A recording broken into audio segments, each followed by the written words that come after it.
일단 조성 원가법부터 배워볼 건데 일단 얘의 기본적인 논리 자체는 소지에다가 조성 비용을 더해가지고 결국에는 대지를 만든다. 이게 기본적인 논리입니다. 소지에다가 조성 비용 더해서 대지를 만든다. 이게 기본적인 논리이다. 이 내용을 생각을 하시면서 조성 원가법도 어쨌든 우리 공시지가 기준법도 그렇고 거사비도 그렇고 목차가 중요하다라고 했습니다. 어차피 우리 문제 풀려면 목차가 머리에 들어와 있어야 하기 때문에 그럼 이제 조성 원가법도 당연히 목차가 있을 텐데 조성 원가법은 이제 크게 두 가지의 목차로 나뉘어집니다. 어떻게 나눠지느냐? 첫 번째는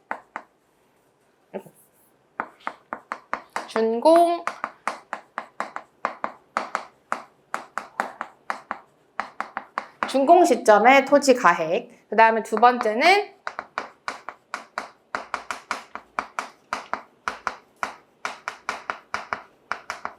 기준 시점의 토지 가액입니다. 어쨌든 우리는 무슨 방법을 적용을 하든 우리가 원하는 건 기준 시점의 토지 가액을 구하는 게 목표이죠. 그래서 결국엔 이게 최종 목표인데 준공 시점의 토지 가액과 기준 시점 토지 가액을 지금 따로 구하겠다라는 이야기예요. 그래서 준공 시점 토지 가액은 뭘 하는 거냐? 기준 시점 토지 가액은 뭘 하는 거냐? 이렇게 한번 나눠서 보자라면 요 소지에다가 조성 비용을 더해서 대지로 만든다라는 개념이 들어가 있는 게 바로 이 부분입니다.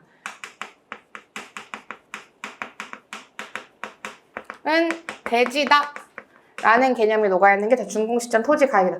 근데 조성 원가법 소지에다가 조성비 더해서 대지 만드는 방법이라고 했는데 그럼 여기서 끝 아닌가요?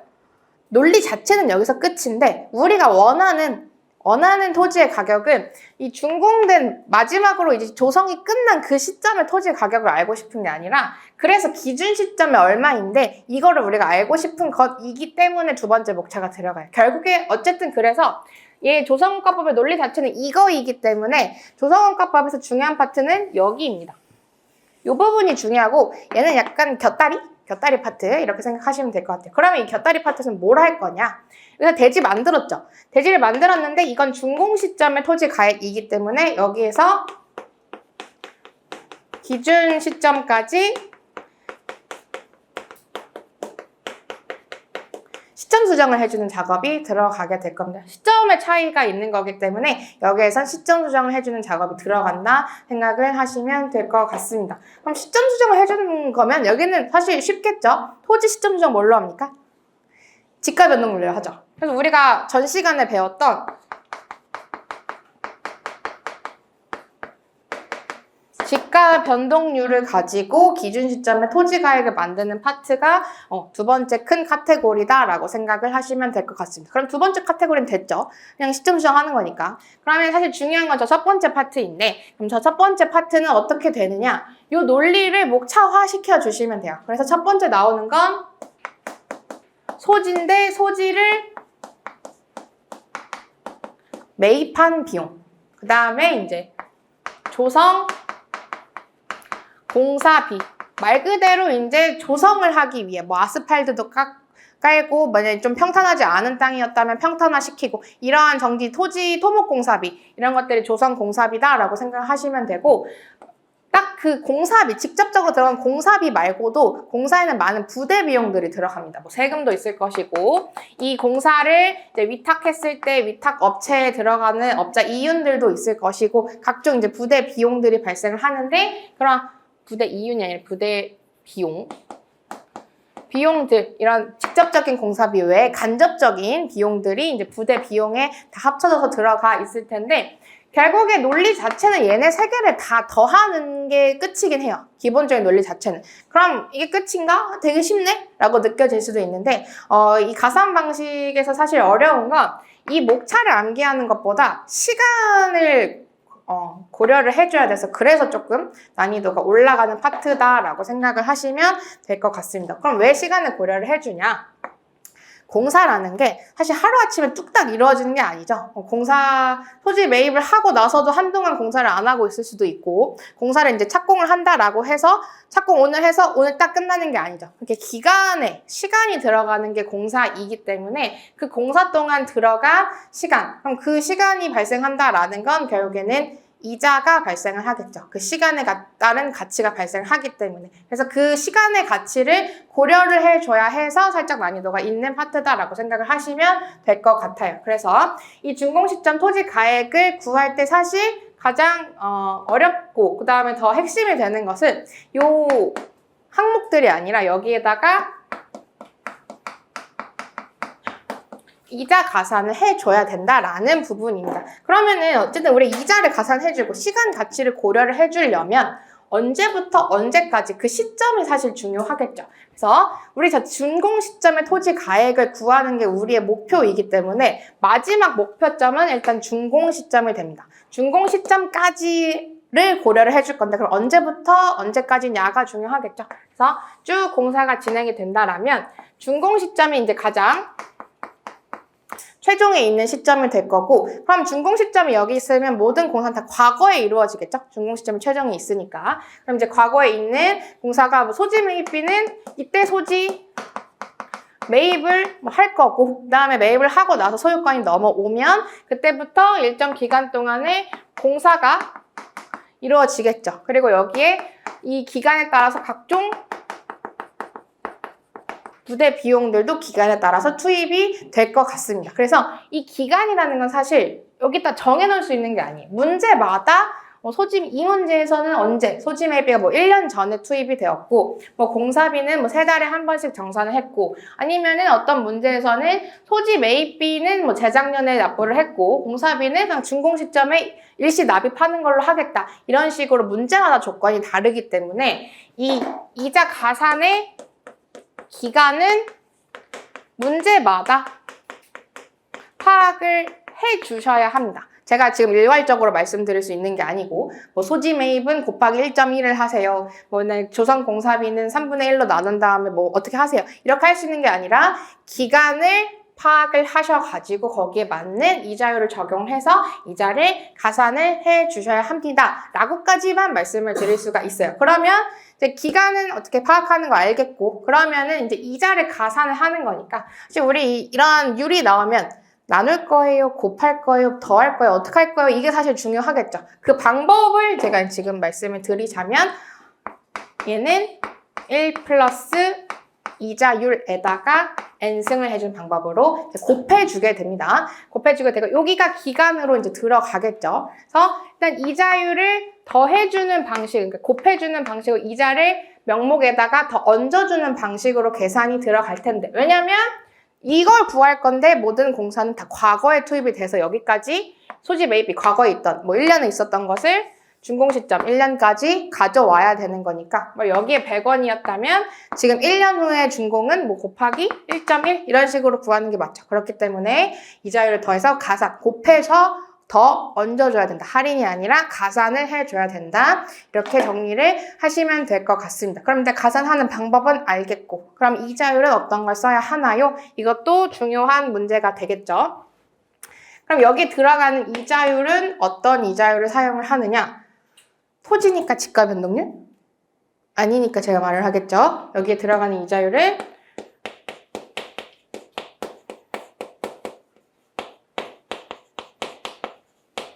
투하 자본 이자율이라는 단어를 사용해서 문제에서 등장을 하게 됩니다. 결국엔 이거는 공사를 한다라는 건 사업이기 때문에 사업의 비용이다라는 얘기예요. 그래서 투하된 내가 이 사업을 진행하기 위해서 투하된 자본들, 자본에서 발생되는 이자 이런 것들의 율이다라고 해서 투하 자본 이자율입니다. 이름 그대로 해석을 하시면 되고 어쨌든 단어 투하 자본 이자율을 사용한다라는 것 기억을 해주시면 될 것 같습니다. 결국 이 자본을 이 공사에 투자하지 않았다라면 나왔을 이자에 대한 율, 기회비용의 측면이라고 생각을 하시면 될 것 같습니다. 다 잊어버리고 어쨌든 요 공사비는 명목 공사비가 아니라 이 기간에 따른 이자를 가산을 해줘야 되고 그때 들어가는 이자율은 투하 자본 이자율이다. 요거를 딱 기억을 해주시면 좋을 것 같습니다. 그래서 예시를 들어보자라면 지금 투하자본 이자율이 10%다. 1년에. 그리고 이제 소지 매입비는 얘는 이제 1년 전에 이제 투입이 됐고 매입을 하자마자 공사를 시작해서 1년 동안 매 분기별로 25%씩 납부를 했다라고 생각을 해볼게요. 그러면 이렇게 쭉 나눠서 요때 이렇게 공사비가 들어갔다라는 이야기겠죠? 그리고 소지 매입비는 100원, 공사비는 30원 정도로 할까요? 30원 계산하기 힘드니까 40원으로 하겠습니다. 40원이 들어가고 그리고 부대 비용은 공사비의 10% 정도가 들어갔다라고 생각을 하고 그리고 부대 비용은 그냥 준공 시점에 전액 납부하겠다 라는 조건일 때 그러면 저 소지 매입비의 이자 가산은 어떻게 이루어질까? 첫 번째, 소지 매입비는 일단 정액은 100원이죠. 명목비는 100원인데 여기서 1년 동안의 이자가 가산이 되기 때문에 곱하기 1.1을 해주시게 될 거고 그 다음에 2번 조성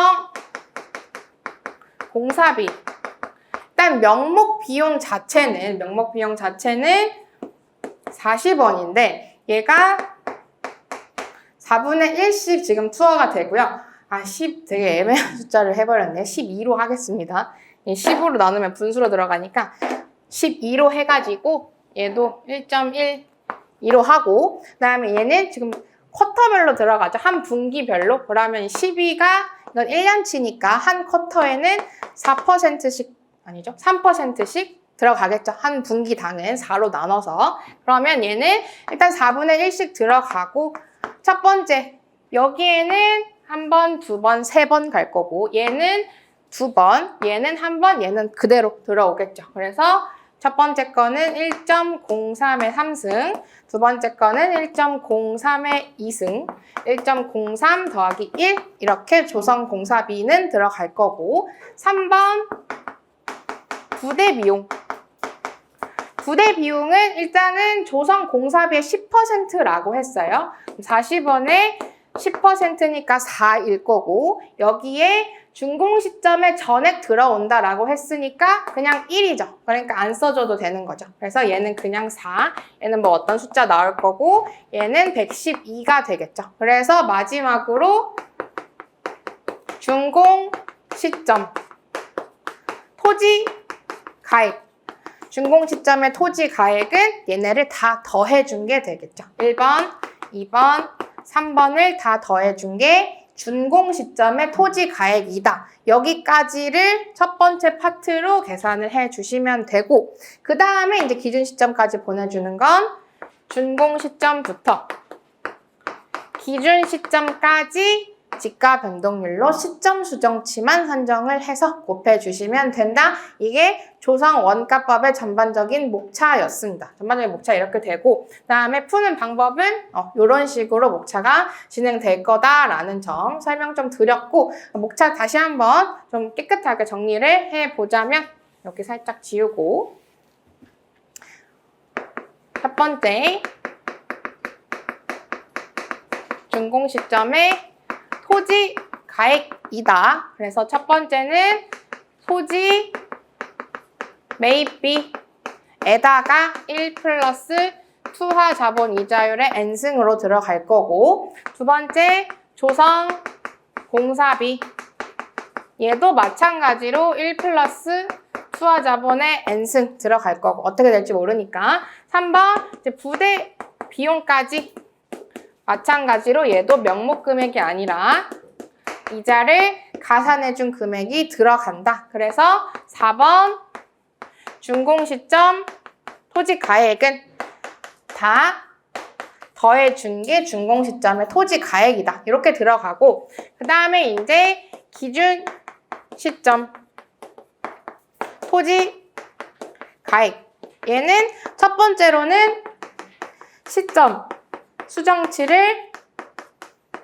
산정을 해줘야겠죠. 근데 여기서 중요한 거는 여기까지는 다 투하 자본 이자율이었지만 이제는 공사가 끝났기 때문에 완전히 토지가 되었기 때문에 얘는 지가 변동률로 산정을 해준다. 요게 중요한 포인트였습니다. 당연히 시점은 준공 시점부터 기준 시점까지를 산정을 해주시면 되겠죠. 그 다음에 2번 그러면 기준 이제 결국엔 이제 시산 가액이죠. 시산 가액은 요 준공 시점 토지 가액에다가 시점 수정치를 곱해주면 된다. 이게 조성 원가법의 기본적인 목차입니다. 기본적인 목차라는 건 뭔가 조금 변형되는 목차도 있다라는 이야기겠죠. 이거는 기본적인 목차로 언제 쓰는 거냐면 조성 공사를 한 토지가 대상 토지인 경우에 요 목차를 가져다 씁니다. 그러면은 조성 공사한 게 그냥 대상이면 이렇게 끝이 나면 돼요. 근데 문제는 조성 공사한 게 조성 사례로 나오는 경우가 있습니다. 그러면은 요 사례를 조성 공사한 것이라면 요 과정을 해서 나온 값은 준공 시점의 토지 가액은 맞는데 준공 시점의 사례의 토지 가액이겠죠.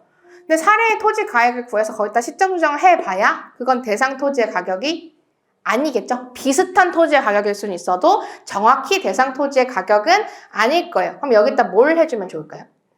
사례니까 사정 보정 해주고 시점 수정 해주고 지역 요인 비교, 개별 요인 비교, 면적 비교까지 해주시면 그때 대상 토지의 시산가액이 산정이 되겠죠. 여기에다가 사례가 만들어졌으니까 거기에다가 거사비를 한번 해주면은 이제 토지의 대상 토지의 대지 가격이 산정이 되겠죠. 그럼 그 변형된 목차를 옆에다가 조금 더 늘려서 써보자면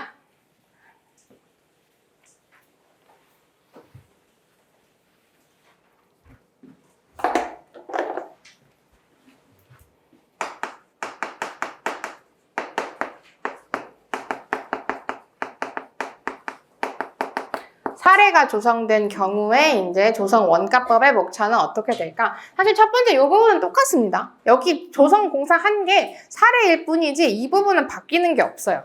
여긴 똑같아요. 그래서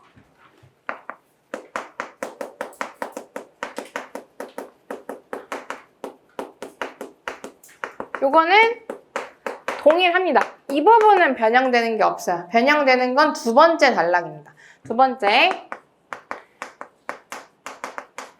기준 시점의 토지 가액 요 부분을 구하는 게 바뀌겠죠. 근데 여기는 사실 우리가 지난 시간에 배웠던 거사비의 논리를 그대로 가지고 오시면 됩니다. 그럼 거사비니까 첫 번째 사례 선정인데 사례는 이미 골랐죠. 사례를 만들어 온 거기 때문에 뭐 사례 선정 사실 들어갈 필요가 없어요. 선정을 이미 해서 왔으니까 선정을 안 할 거고 시점 수정치 시점 수정치 산정을 할 거고 마찬가지로 둘 다 토지이기 때문에 어쨌든 지가 변동률로 해줄 건데 지가 변동률로 할 때 그럼 시점은 준공 시점인데 이건 사례의 준공 시점이죠. 그냥 사례 거래 시점 대신에 사례 준공 시점이 들어간다라고 생각하시면 될 것 같아요. 얘는 거래 사례가 아니라 조성 사례니까. 그래서 거래 시점과 똑같은 게 준공 시점이다라고 보시면 되겠죠. 그래서 얘도 준공 시점부터 이제 기준 시점. 그리고 이제 지가 변동률 적용할 때 중요한 거는 뭐의 시군구? 사례의 표준 지금 공시지가 기준법 아니니까 사례의 시군구였죠. 그래서 얘도 사례가 소지하고 있는 시군구의 지가 변동률로 시점 수정치를 산정을 해 주셔야겠죠. 그 다음에 지역 요인. 지역 요인 비교는 뭐 당연히 대상 지역, 그 다음에 사례의 지역이겠죠. 그리고 시점은 당연히 기준 시점일 거고 얘도 기준 시점일 거고 얘는 요거는 거사비의 논리를 벗어나지 않습니다. 조성원가법이다 라고 해서 그 다음에 이제 3번 개별 요인 비교치인데 여기서 조금 메모할 게 생길 것 같아요. 일단 기본적인 논리 자체는 분자의 대상이 오고 분모의 사례가 온다는 것과 기준 시점 그리고 살해 시점이니까 준공 시점이겠죠. 얘는 거래가 아니라 살해, 그러니까 조성이니까 준공 시점이 될 텐데 그 논리 자체는 똑같은데 여기서 이제 살짝 헤매실 수 있는 게 개별 요인 비교를 할 건데 어떠한 상태로 비교를 해야 되느냐. 지금 우리가 비교를 하고 있는 건 여기서 대지 만들어 왔고 대상의 대지와 비교를 하는 겁니다. 그렇기 때문에 비교는 대지의 개별 요인끼리 비교를 해주셔야 합니다. 같은 용어로는 조성 후의 개별 요인끼리 비교를 해주셔야겠죠. 문제에 가서 보시면 소지 상태의 개별 요인 또는 조성하기 전의 개별 요인도 같이 나와 있는 경우들이 있는데 이때는 지금 내가 비교를 하고자 하는 것은 이미 준공 다 돼서 대지로 만든 다음에 비교를 하고 있는 것이기 때문에 대지끼리 비교를 해줘야 된다라는 거. 조성 원가법에 의한 결과치는 대지이지 소지가 아니라는 거. 우린 대지 가격을 구하는 게 목적입니다. 그렇기 때문에 대지끼리 비교를 해줘야 된다라는 거 반드시 기억을 해주셔야겠죠. 그 다음에 시지 개했고 그 밖은 없고 사례니까 그 다음에 이제 면적 얘도 이제 마찬가지예요. 면적 비교를 할 때 유의하셔야 할 것은 얘도 면적 비교를 할 때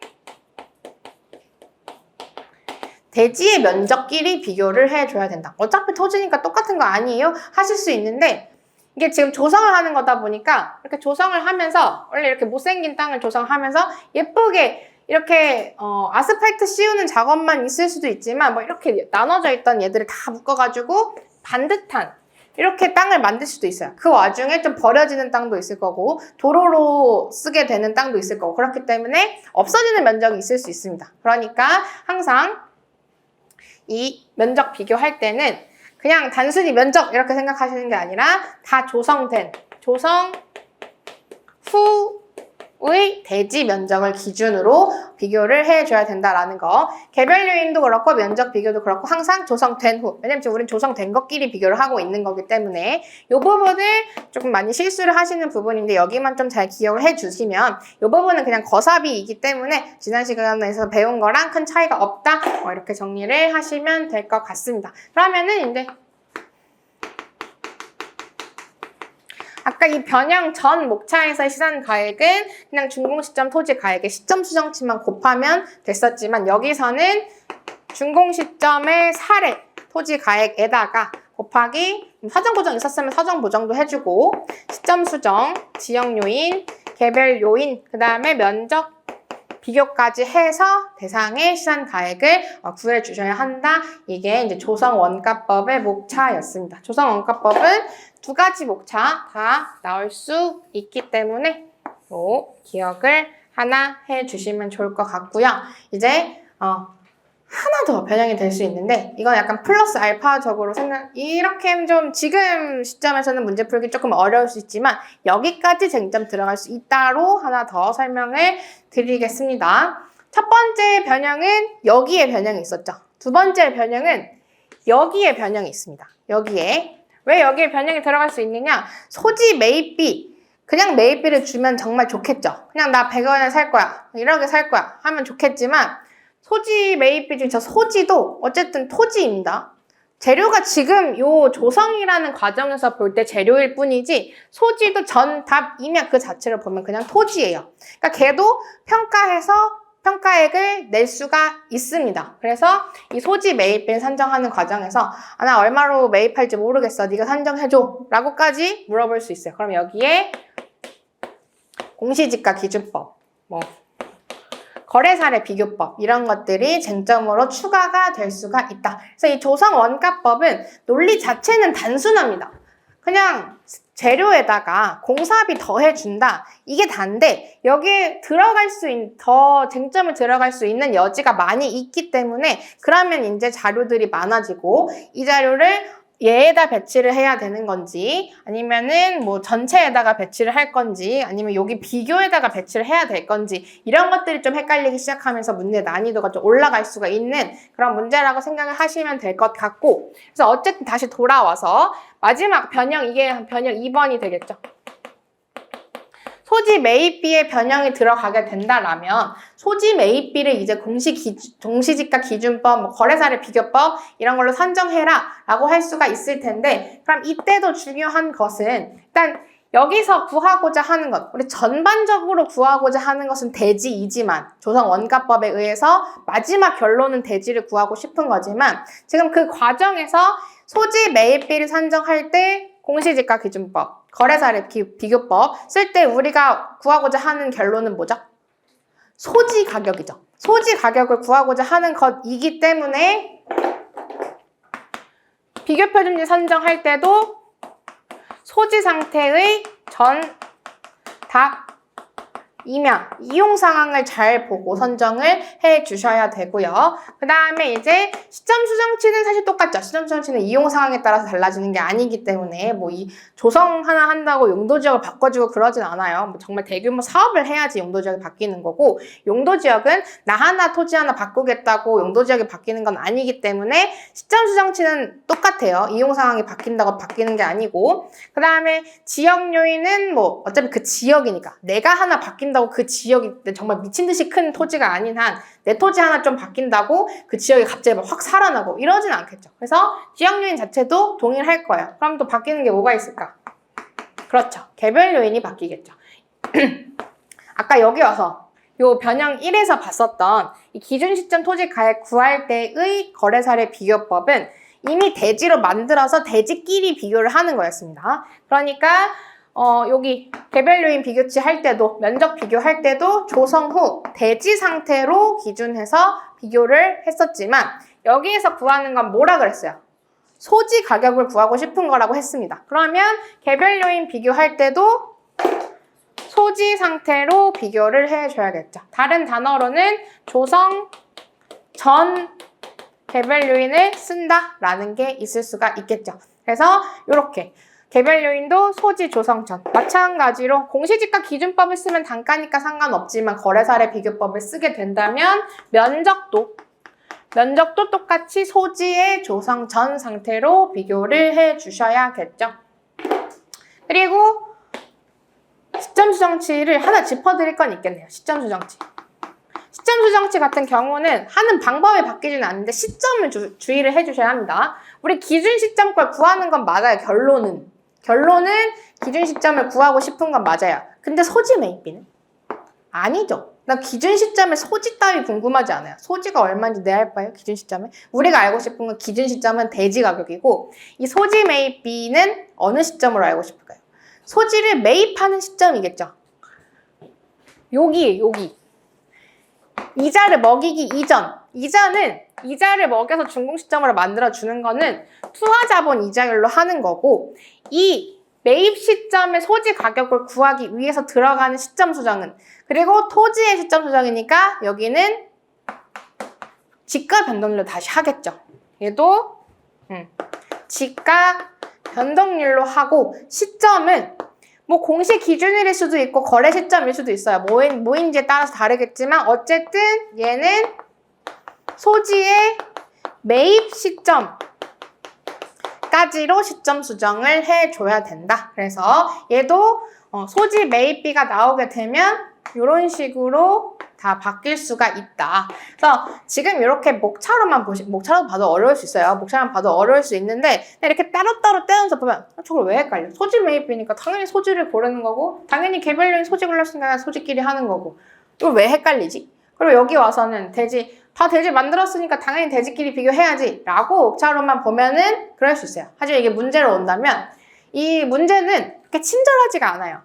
내가 풀이려는 목차의 순서에 따라 자료가 나와 있지 않습니다. 공시지가 그냥 표 안에 소지 있고 대지 있고 다 들어가 있고요. 개별 요인표도 그냥 조성든 조성 그냥 막 줘요. 얘 순서대로 이렇게 친절한 순서로 주지 않기 때문에 이게 막 자료가 섞여 있다 보면 내가 지금 무엇을 하고 있는 거지? 나 이거 왜 했지? 소지 매입비 왜 구했지? 어차피 나 공시지가 기준법 왜 하고 있지? 이 혼란 때문에 문제가 어려워지는 게 요 파트입니다. 조성 원가법. 그렇기 때문에 조성 원가법은 일단 기본적으로 이 논리다 라는 거 기억을 해주셔야 돼요. 나중에 개발법까지 하면 막 섞여가지고 갑자기 여기서 막 할인하고 있고 개발법 가서 막 더해주고 있고 난리 나는데, 일단 얘네를 그래서 섞어서 막 하려고 하지 마시고 조성원가법은 조성원가법 더해가는 거.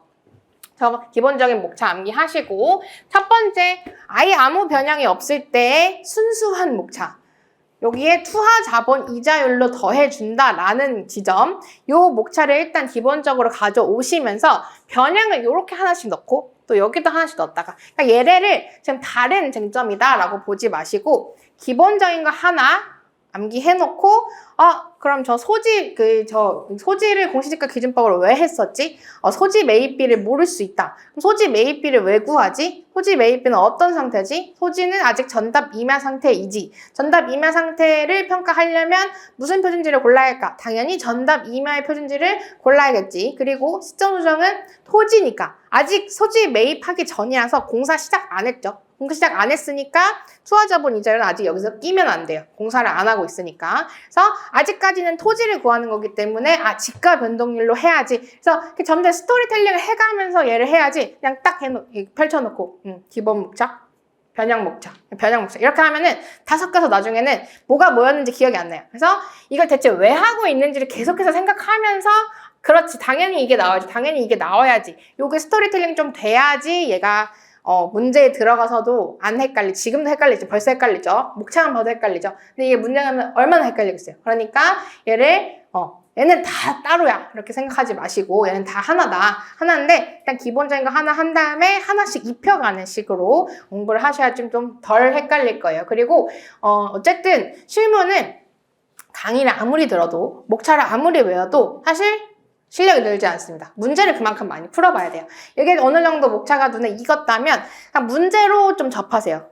이래서 헷갈리는구나. 이렇게 자료가 섞여 있는구나. 이 자료를 섞이지 않으려면 좀 과목차를 잡아가면서 해야겠구나. 이런 자료는 여기다 넣는 거구나를 경험칙적으로 익히셔야지 목차 달달달 외웠다고 문제 달달달 풀리지 않습니다. 그래서 무조건 문제 위주로 좀 접근을 해주셔야 한다라는 것까지 기억을 해주시면 좋을 것 같습니다. 그래서 이게 조성원가법의 전부입니다. 전부이고요.